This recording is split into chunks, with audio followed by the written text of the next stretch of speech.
Hello there and welcome. In this video, we're going over the pit crew once again, with the main focus being fatigue and ways you can manage it. To do this, we're going to be focusing on two different powertrain component strategies you can employ, and the positives and negatives of this, as well as other ways you're gaining pit crew fatigue. We're also going to go over other parts of pit crew, but the main focus of this one is fatigue and fatigue management, in order to make your training better. So let's get started with the main strategies currently in use for powertrain components. Now, the first strategy is to simply do what the AI does, and that is we do not switch any of our powertrain components. Basically, between practice and quali, we use them until they are damn near broke before we even consider changing them. The second strategy is to switch components between practice and quali and race, and we do this because higher durability components will give you a slight performance boost, and as such, you can see that it is very tempting to use them. Now, what is the difference between these two strategies? Switching components during a race weekend actually does cost a lot of fatigue. For a regular race weekend, we can expect about a 15% gain in fatigue levels if we employ the second strategy, where we switch components between practice and quali. Now, if I'm to translate this into training, 15% is equivalent to 2.5 gym sessions or 3 pit stop drills. And if you end up switching components every race weekend, over the course of the season, this is going to have a huge impact on your training capabilities. There are more than 20 races. Let's say that for the first 3, you don't really need to switch components, but come back, that's when it begins.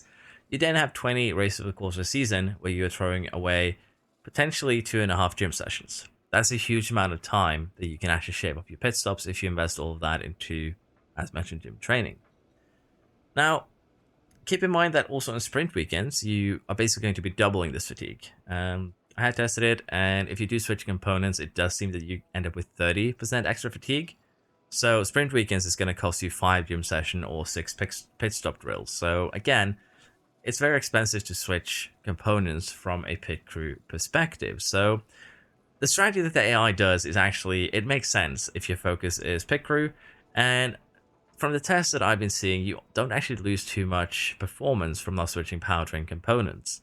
So if you want to focus on your pit crew, you are going to have to bite the slightly sour bullet and just not switch your components around, save a lot of fatigue, then you'll have a lot of it available for your pit crew. Another thing to keep in mind is you also do get fatigue from switching the other components, your underfloor, suspension, the other 6 main components. But the fatigue gain there is quite a lot smaller, usually around 0.5% or to 1% per component. It's around there. I switched 5 parts on both cars for a race weekend, middle of race weekend. Didn't have an effect when I switched before the race weekend that I could see.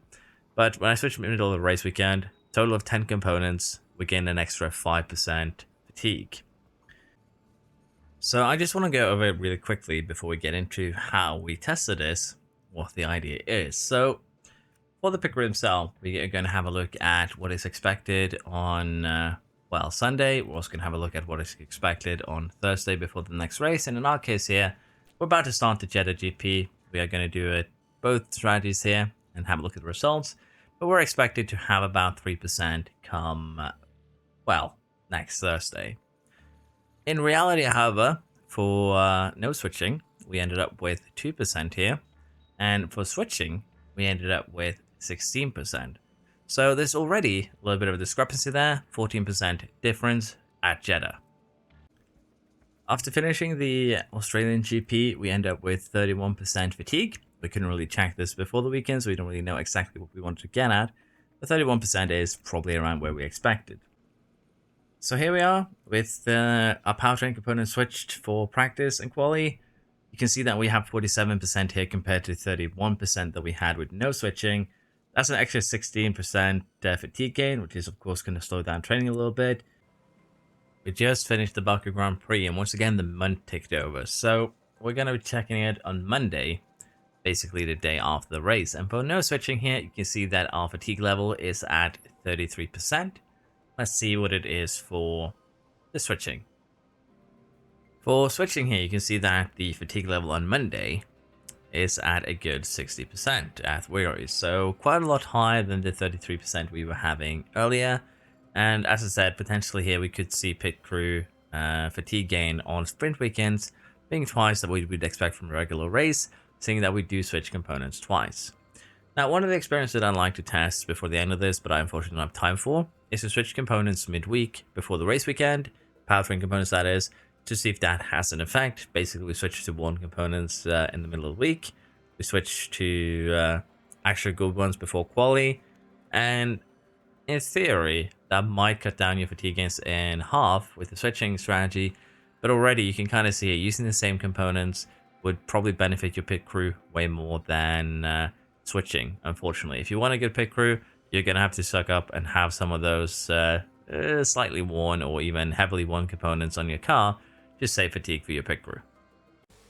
Another thing we want to have a quick look at here is the fatigue gains from switching parts. In our part here, we're going to be switching out basically everything on both cars. And as I mentioned here, does this give you fatigue when you switch before a race weekend? Does it give you fatigue when you switch after a race weekend? How exactly does this work? So we'll take a look here and see if switching all of these parts is going to have an effect on our fatigue. Because if you remember, our pit crew expectations was that we were going to be pretty well situated going into the race weekend, and that does seem still to be the same thing. We are well rested. We have a bit of a gap to go on here. So we currently have 20% today, 23% tomorrow, and we'll have a look and see here if that's going to increase going closer to back where we should have 5% on Friday as we've now done our switches. We're not going to get the rear wing in time, unfortunately, but we're going to head up to back here and see if that had an effect.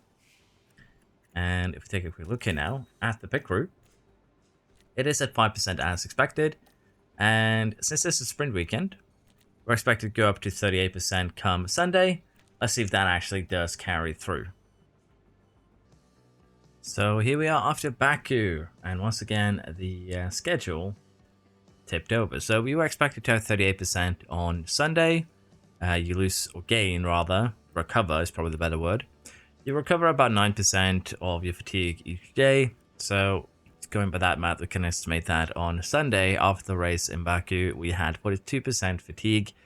And that's 4% more than anticipated, which could be chalked up to the fact that it's a sprint race. It could be chalked up to the fact that we switched components. But it does seem that switching at least the basic components that your team has on their car, basically things that aren't the powertrain at the very least, like your chassis, front wing, rear wing, you get the idea. Switching these things doesn't really have much of an effect on fatigue at all, and if it does have very minor effects as we switched everything but the rear wing on both cars, and it gave us 4% more fatigue than anticipated, so it's going to be very, very minor. So in this case here, we went from 33% tired to 38% tired by switching the 5 components in the race weekend itself rather than before it. So most likely there is some effect of switching basic components as well, not just powertrain components that is going to add to your fatigue, but exactly what they are, we're going to have to test. For this one, we switched 5 car parts for each cars with the exception of the rear wing. So you can assume you get about half a percentage points of fatigue for each component you switch, maybe up towards %, we don't know. So there seemed to be at least some fatigue gained there.